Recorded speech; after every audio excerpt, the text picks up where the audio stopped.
Tayo ay dumako na sa ating Sunday School lesson. Let us start with prayer. Father, we thank you for blessing us as we have worshiped this morning. At kami ay patuloy na tumitingin sa iyo, aming Panginoon, para po sa patuloy na pagpapala mo sa amin. We pray that you would grant us illumination so that we may understand the important teachings of the Scripture, especially now yung aming patuloy na pinag-aaralan at we will bring to conclusion this afternoon, and that is the subject of the Lord's Supper. Be with us, we pray, and may this enrich our view of this gospel institution for our benefit and for your glory, we ask in Jesus' name. Amen. So lecture number 10, tayo ng ating pag-aaral sa Lord's Supper, and this will be the last of all our lectures. So yung series natin na A Meal of Memory and Mystery is 10 lectures in total. Kung of course naalala ninyo na ang naging movement ng ating pag-aaral, nagsimula tayo doon sa biblical materials, and it is there that we devoted much of our time looking simply at the passages of the Scripture in order to understand what the Bible teaches about the Lord's Supper. And then tumingin tayo sa kasaysayan, tinignan natin yung specifically yung panahon ng Reformation at kung paano na-develop yung Reformed view of the Lord's Supper as something that is not merely a memorial but a means of grace and a means of fellowship with the living Christ. Yung tinignan natin sa kasaysayan iyon because there was a faithful recovery during the time of the Reformation of this doctrine of the Lord's Supper, conversant with the errors of the predominant view of the Eucharist at that time. And then, drawing from the theology of the Lord's Supper, na nakuha natin from the Bible, informed by church history, ay nagsimula tayong humugot ng mga practical applications kung anong ibig sabihin nun sa ating Lord's Supper, because it is our doctrine, it is our theology drawn from the Scriptures.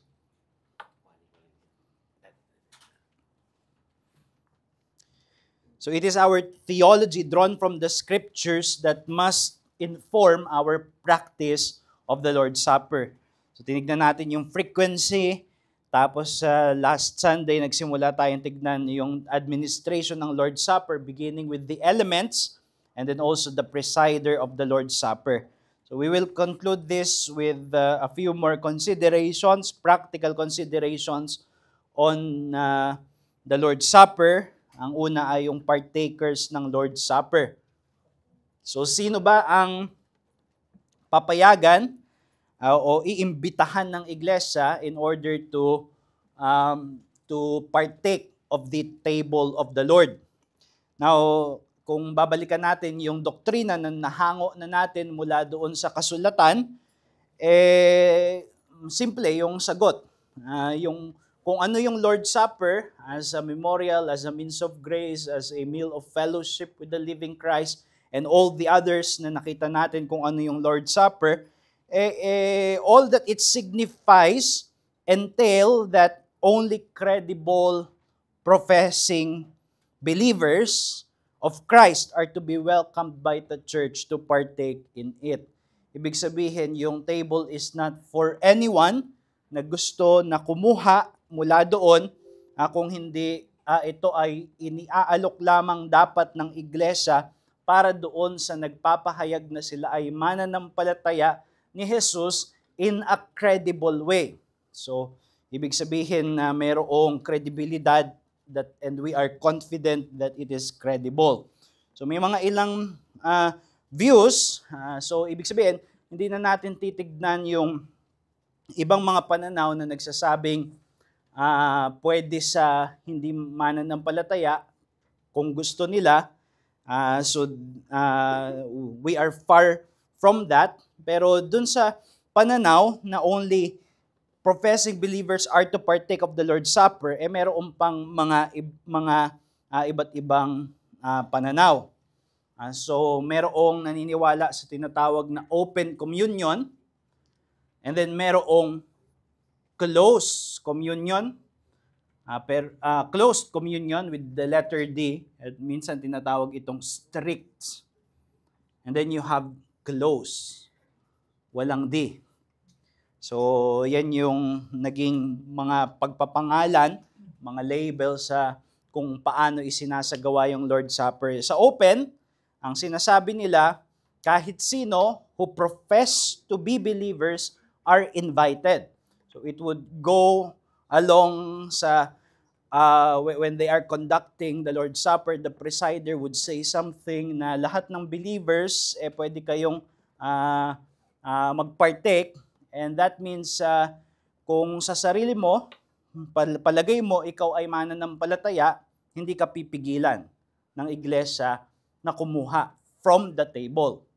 So that is the open position. So wala nang tanong, basta palagay mo, ikaw ay Kristiyano, just go ahead and take from the table. After all, kung ikaw ay hindi naman mananampalataya, bahala ka na doon. It's between you and the Lord. Basta it's open. And then you have the closed, which is the opposite end of the open view, kung saan sinasabi nila na because we can only ascertain the credibility of the profession of faith ng mga miyembro natin, therefore mga members lang natin ang dapat magpartake. Kasi nga, paano natin ina-ascertain na credible profession of faith yung meron yung isang tao? We have a process, di ba? Yung process ng membership natin, kung saan merong pag-submit ng testimony, merong pag-interview, merong pag-affirm ng buong congregation, doon natin nasasabi na credible yung profession kasi dumaan doon sa proseso ng pag-ascertain, pag-examine, and therefore, kapag hindi dumaan sa proseso na yon, hindi natin dapat isama sa Lord's Supper. So yun yung closed or strict position. Only members of the church, no offense sa hindi members ng church, hindi namin sinasabing hindi kayo Kristiyano pero hindi namin sure kaya hindi kayo kasama. So ganun yung closed or strict position. And then you have what we may say, a mediating position, kung saan sa close view, yung members of other sound gospel churches may also be invited. Sabihin, hindi sila miyembro ng ating iglesia, pero nagtitiwala tayo na hindi lang tayo yung iglesia ng Panginoong Jesus, and He has other sound gospel churches, at kapag mayroong miyembro ng iglesia na yon, nagtitiwala tayo na the profession of faith has the backing of that local church. So yan yung tatlong posisyon. And of course, hindi naman natin masasabi na walang merits and demerits yung kada posisyon. Pero let us just take a few considerations para makita natin kung why I take the position that I take. Una, requiring a credible profession of faith in the Lord's Supper. Dapat merong credible profession of faith because Paul said that those who partake in an unworthy manner eats and drinks judgment to themselves. So, kailangan merong credible profession of faith, and that means that the table must be guarded from false professors, yung mga nagsasabing, Kristiyano ako, especially sa panahon natin. Halimbawa, hindi ka Muslim, ibig sabihin, Kristiyano ka, karaniwan, ganon. And if we say na pag sinasabi mong Kristiyano ka, pwede kang mag-partake,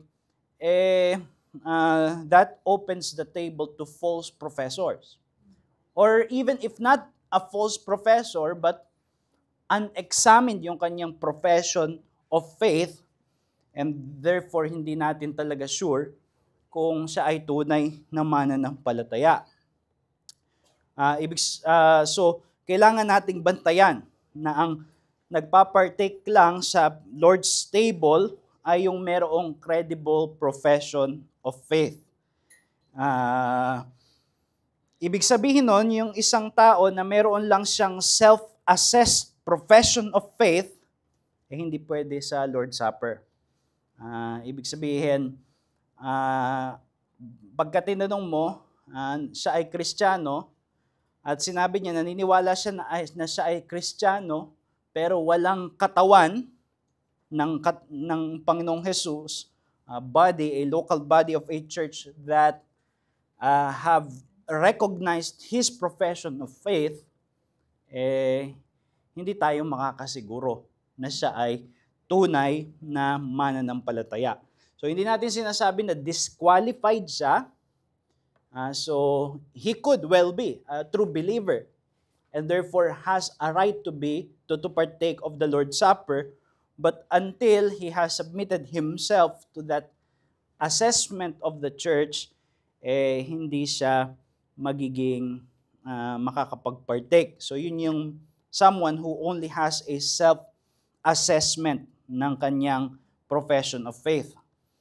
Because the church must have a basis to affirm that the person is a credible professor of faith before the person is to be welcomed. So kung nasa mundo tayo na walang false professors at lahat ng nagsasabi na sila ay Kristiyano, we can trust na tunay na Kristiyano, then we will take the open position. But the Bible is very clear that many who says to me, Lord, Lord, shall not enter the kingdom of heaven. Therefore, kailangan natin ng pagsusuri. Kaya sa yung Reformed liturgy ng Lord's Supper, tinatawag nila na liturgy of the upper room during their time, halimbawa sa time ni Calvin. Ang una sa pag-administer ng Lord's Supper na ginagawa nila ay yung couple ng invitation at saka yung tinatawag na fencing. So invitation is telling all the faithful to come and receive the sign of the bread and wine. Pero hindi doon natatapos yung salita nila. Sinasabi rin nila na yung mga hindi dapat mag-partake ay hindi dapat mag-partake. Now, of course, nasa panahon tayo ng churches are inclined to be inclusivist. Kaya ayaw natin sabihin yung mga salita na mag-e-exclude.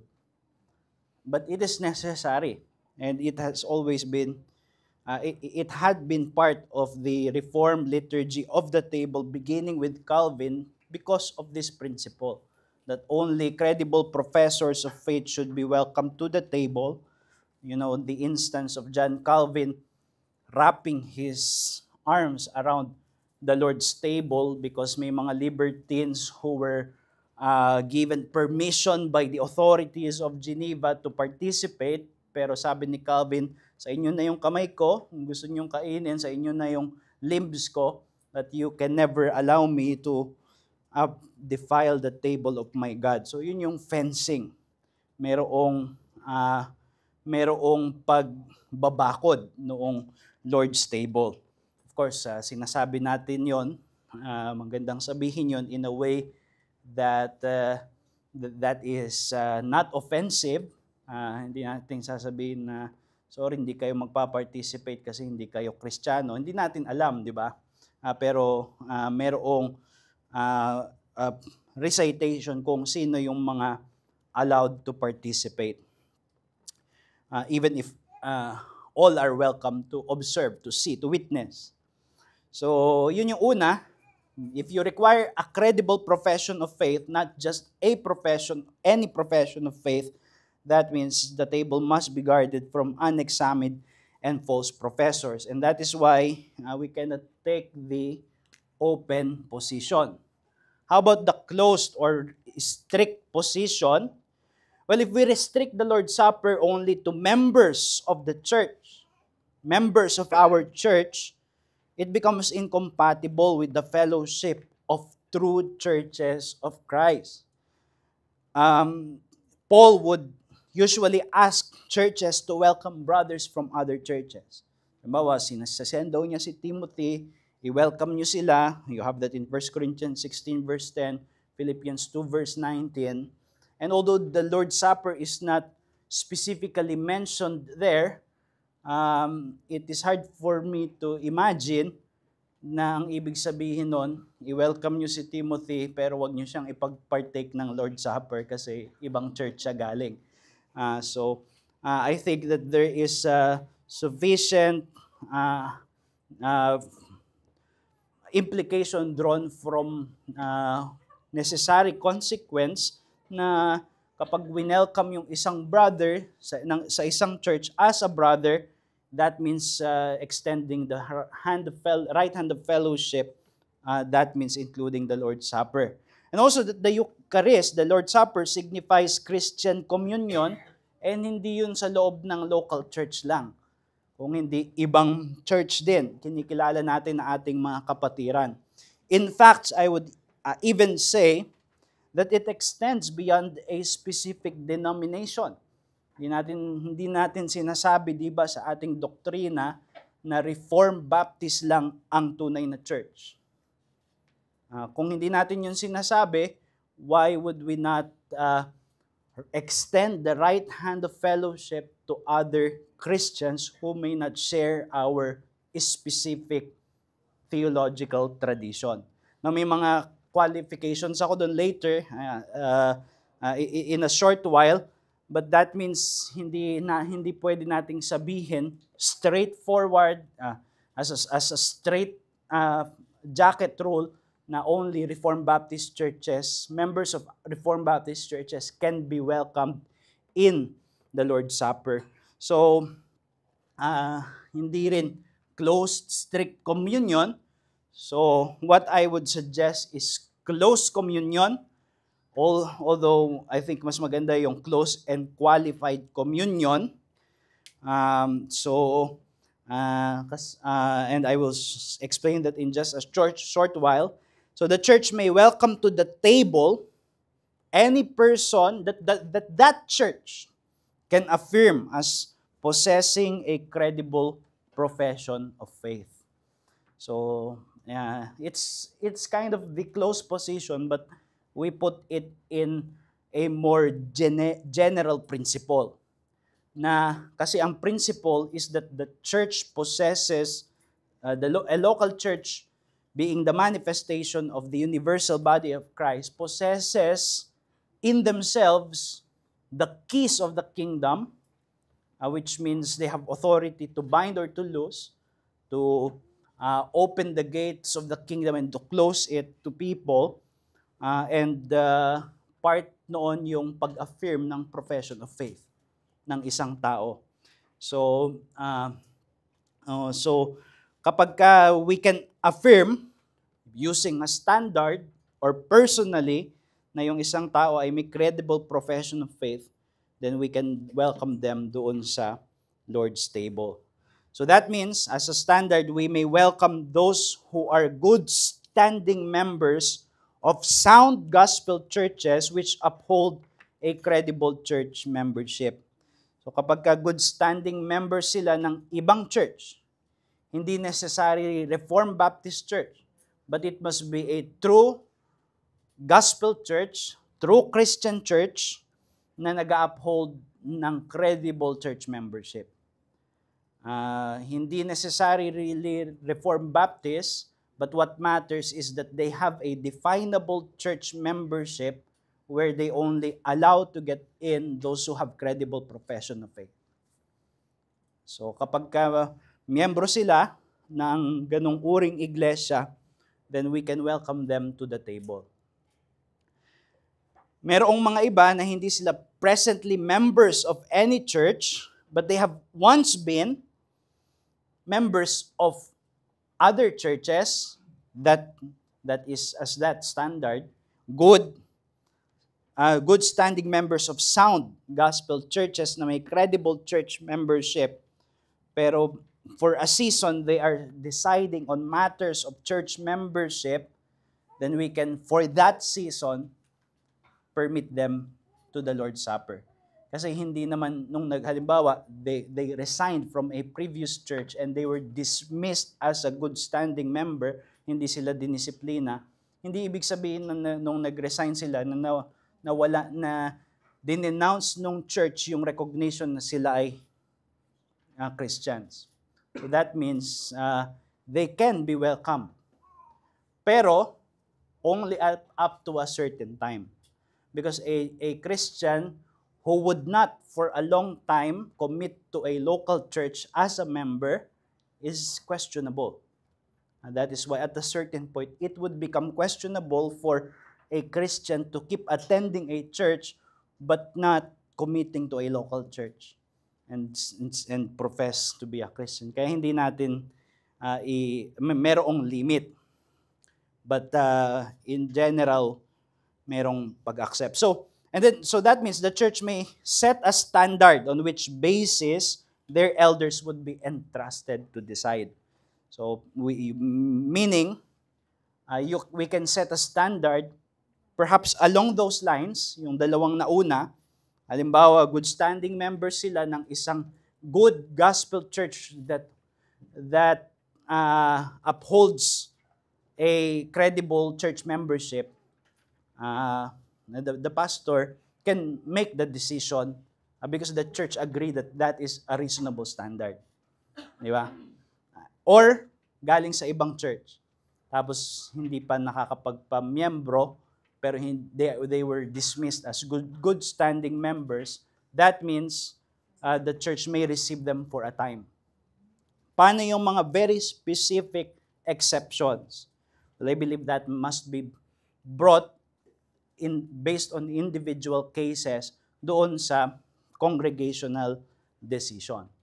So, a case may be presented to the church and the church may agree together to receive a person to the communion. May mga cases where pastors would just insist on very specific cases to let the person participate in the Lord's table, but I think that is an imposition on the conscience of the church. Kasi yung Lord's Supper is not an individual institution. Kapag nag-Lord's Supper tayo, ina-affirm natin yung isa't isa na naglo-Lord's Supper. So that's why it must be brought to the church. But there is a necessity to set a standard so that the elders could decide based on that standard on themselves. Kasi, halimbawa, mayroong biglang bisita, tapos walang standard, case by case pinagdesisyonan, so wala nga namang magbubotohan at that time, di ba? So, it is not reasonable. So, it is a close and qualified communion because we only accept those who have and sustain credible profession of faith. Heidelberg Catechism, question 81, who are to come to the table of the Lord? Those who are truly displeased with themselves because of their sins, and yet trust that these are forgiven them, and that their remaining weakness is covered by the suffering and death of Christ, and who also desire more and more to strengthen their faith and amend their life. But hypocrites and those who do not repent eat and drink judgment upon themselves. So sino daw yung tinatanggap sino daw yung dapat pag-partake sa Lord's Supper? Dinescribe yung status, and I think basically we can agree that that description is the description of all Christians. Ang isang Kristiyano ay yung kumikilala na makasalanan sila, nagtitiwala sila na may kapatawaran kay Jesus, at nais nila na patuloy na magbago sa kanilang pamumuhay. So that is the description. And then yung question 82 is a continuation of that. Are they then also to be admitted to this supper who show themselves by their confession and life to be unbelieving and ungodly? Answer, no. For thereby the covenant of God is profaned and his wrath provoked against the whole congregation. Therefore, the Christian church is bound according to the order of Christ and his apostles to exclude such persons by the office of the keys until they amend their lives. So, it is a fearful thing because it is the institution of the Lord, and if we welcome those who shouldn't be welcome, that is, sabi dun sa catechism, we provoke God's wrath against the congregation. So, that establishes the legitimacy of fencing the table so that only qualified, and by qualified we mean credible professors of faith, may participate. So yun yung partakers. Yung sumunod ay yung setting. Kailan or in what context should the Lord's Supper be celebrated? Ito, nadaanan na natin, but just for the sake of order, inilagay natin siya ulit dito dahil ito yung practical application. So, kailan dapat i-celebrate ang Lord's Supper? Within a full meal ba or a token of a meal? Because the Last Supper, we know, sa upper room, they were actually eating and drinking. When you come to 1 Corinthians 11, kung saan pinapagalitan sila ni Pablo, kasi nalalasing sila at bubusog na busog sila pag naglo-Lord's Supper sila, when dapat hindi ganun yung pag-celebrate nila ng Lord's Supper. That shows na doon nila yun ginagawa in a context of a full meal. And I've already told you that they had love feasts sa celebration nila during the Lord's Day, which is similar to our lunch fellowship. You have that in Jude 12, tinawag yung, meron daw po mga pumapasok sa kanilang love feasts. Yung agape feasts, doon nila nagpapartake ng Lord's Supper. So they were doing that in the context of a full meal. Kumakain sila ng sama-sama. But we already have studied 1 Corinthians 11 verse 17. Diba? And the following verses, kung saan sinabi ni Paul, habang pinapagalitan niya yung mga taga-Corinthians, na pinagalitan sila kasi nagpapakabusog sila sa Lord's Supper at nagpapakalasing sila sa Lord's Supper.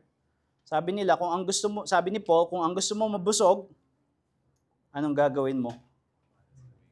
Eat at home. Which means, yung eating to satisfy hunger, so yun yung common meal, shouldn't be the way we celebrate the Lord's Supper. Hindi siya para mabusog. Hindi siya para malasing. Kung gusto mo mabusog, sabi ni Paul, kumain ka sa bahay. Which means, yung Lord's Supper ay sacred meal, na ang purpose ay hindi para mabusog. Which means, we can conduct the Lord's Supper by a token of a meal. Dahil hindi natin goal na mabusog. Hindi natin goal na ma-quench yung uhaw. Ang goal natin ay umalala sa ginawa ng Panginoong Jesus. And we can do that with a token of a bread and a token of a wine. So not only is this permissible, it is the movement that is anticipated in 1 Corinthians 11 to separate the common meal from the sacred meal. So by a token of a meal, so there is security. There is a biblical warrant for that practice. In a church gathering or extends to other occasion, well, natutunan natin sa pag-aaral natin na ang Lord's Supper, it doesn't belong to the minister. It belongs as a gospel institution to the church because it was entrusted by Christ to the church as a whole. Kaya nireject ng mga Puritans yung practice ng Roman Catholicism that the priests are able to conduct private masses. And if you are able to conduct private masses, it gives the idea that this institution belongs to the ministers. So they can do it even apart from the church. And another consideration is that the Lord's Supper signifies the union of believers in one body. Kaya nga sinasabi ni Paul, when you come together sa 1 Corinthians 11, it is not the Lord's Supper that you eat. Bakit daw? Kasi nagkakawatak-watak sila, meron silang pagkakahati-hati. And it is not appropriate doon sa kanilang Lord's Supper, which signifies their union. That means the Lord's Supper must not be conducted privately. Hindi pwedeng online na nasa bahay ka lang tapos nagpapartake ka mag-isa. As some have done, perhaps during the pandemic, so there is no biblical warrant to that. It must be celebrated always together with the church body in a stated assembly. Yung mandate ng Lord's Supper ay hindi ibinigay sa iyo as a believer, as an individual believer. Ibinigay iyon sa church together as a whole, because it is the church that must fence it, that must preserve it, that must administer it. So, kailangan palagi sa church in a stated assembly. It does not mean that the church cannot celebrate the Lord's Supper outside of the Lord's Day gathering. It can be celebrated in a stated assembly. So, that means if the church decides that they will gather together to worship in another day, in addition to the Lord's Day for a special circumstance, pwede sila mag-partake ng Lord's Supper.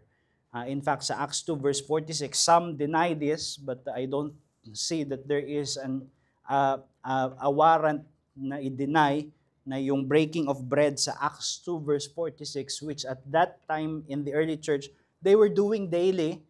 Sabi nila common meal iyon.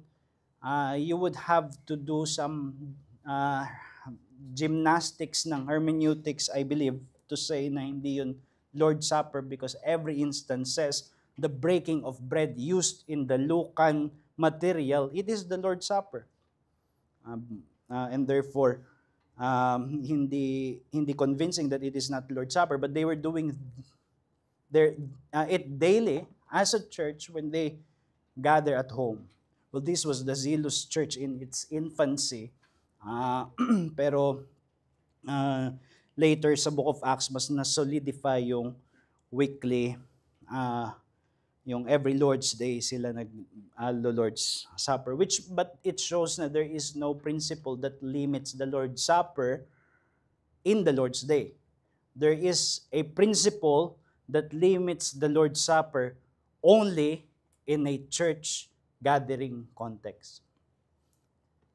Yung sumunod ay where to place in the order of worship. Saan natin lalagay? May mga pagtatalo dito kasi yung iba nilagay nila sa umaga, tapos sabi nila, hindi naman yung Lord's breakfast, di ba? So, kaya dapat daw sa gabi lang. So yung Lord's Supper, as we have learned from our theology, our consideration of its theology, it is a visible sign of the preached word. So palagi sa tipan ng Diyos, kapag nagbibigay siya ng salita o pangako, sinasamahan niya ng nakikitang simbolo o senyales na kung ano man yung gawin mo doon, yun yung ginagawa mo doon sa kanyang salita. Halimbawa, nangako ang Diyos, hindi na niya sinabi niya ng kanyang salita, hindi na niya gugunawin ang sanlibutan, and then you have the sign of the rainbow. So, para makita mo, hindi mo lang marinig, para makita mo yung pangako ng Diyos. So that whenever you look at the rainbow, God's promise is as true as what you're seeing. That is what covenant signs are. And that is the Lord's Supper. Nagsalita ang Diyos sa atin ng kanyang pangako sa Ebanghelyo at pinapakita niya sa atin ng totoo yun. Kung gaano katotoo yung nakikita mo, ganun katotoo yung narinig mo.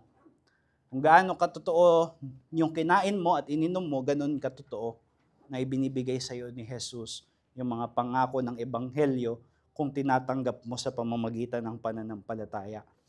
That is why I believe that it is best to be placed after and close by the preached word. So, palagi niyang katambal ang pangangaral ng salita. Calvin's opinion, as we have heard of him sa isang quotation in this series, is that it is ideal for him na sa tuwing may naipapangaral ang salita ay merong Lord's Supper. So that means, hindi ibig sabihin na kung 10 beses pinangaral sa isang araw, 10 beses maglo-Lord's Supper, but palagi in the context of a church gathering where they heard the word of God, God is giving the symbol to make what is heard seen and touched and tasted and received. So, by faith. So, yun yung setting ng Lord's Supper. So, lastly, the practice of the Lord's Supper. Yung mga naging pag-aaral natin sa Lord's Supper, well, we have really, kumbaga, dug down deep kasi gusto natin makita ano yung tinuturo ng Bible sa Lord's Supper. And we have seen, as the title has already previewed to you, that the Lord's Supper is a meal of memory. We commemorate, but it is also a meal of mystery. This is a mysterious meal. The Holy Spirit is at work sa kaluluwa ng mga believers when they participate in the Lord's Supper in faith, so that there is the mysterious working of the Holy Spirit to encourage us, strengthen us, console us, comfort us, and therefore it might become intimidating. Ano ba yung iisipin kong theology ng Lord's Supper? Gaano kalalim para maging blessing sa akin yung Lord's Supper? So let me simplify it for you sa number 5 with the practice of the Lord's Supper. 3 lang ang kailangan mong gawin at hindi ito 3 steps, kung hindi yung tatlong kumbaga dimensions ng iyong pagkatao, ito yung gagawin. The physical act. You eat and drink. Yun yung sabi ni Christ, di ba? Eat. For whenever you eat of this, you eat of the bread and drink of the cup. So that's what you need to do physically. You eat, you drink. So yun yung physical movement. But then there is the mental act. Diba? Do this in remembrance of me. So what you need to do is just to have your mind active to remember Christ and His work. You can use, and it is best to use, yung napakinggan mo na salita, pangako ng Ebanghelyo na ipangaral, na ituro, na i-remind, na i-remind. And you remember that, you reflect on that, you dwell on that with your mind. Yun yung mental act. Then the spiritual act is partaking in a worthy manner, which is, as we have learned, it doesn't mean that you are blameless and perfect, for otherwise, why would you need the Lord's Supper? But it means that you are a Christian, believing the gospel and continuing in repentance. As Calvin said, what do you bring to the table? Faith and repentance. Because that is what you brought when you came to Christ. Not good works, not your merits, but faith and repentance. So that is your spiritual act. And as believers, you know how to do that, di ba? The Holy Spirit has taught our souls to believe Christ and to repent. And no one needs to teach you how to do that. Your soul knows the spiritual act of believing and repenting. So that makes it simple. Eat and drink while remembering, and as you remember, you believe and you repent. So that's the practice of the Lord's Supper. So I hope and pray na naging profitable itong series na ito sa atin, and may we apply this sa ating mga pag-participate ng Lord's Supper. Let me end doon sa words ni R.C. Sproul sa kanyang kinompose na hymn, Come Thou Savior, Spread Thy Table. We taste Thee now as death doth wait to bring us to Your side. We now long enter heaven's gate and ever with You abide. To heaven's gate our souls fly, to sup with You anew, with all saints from our labors rest, to find our peace with You. So that ends our series sa Meal of Memory and Mystery.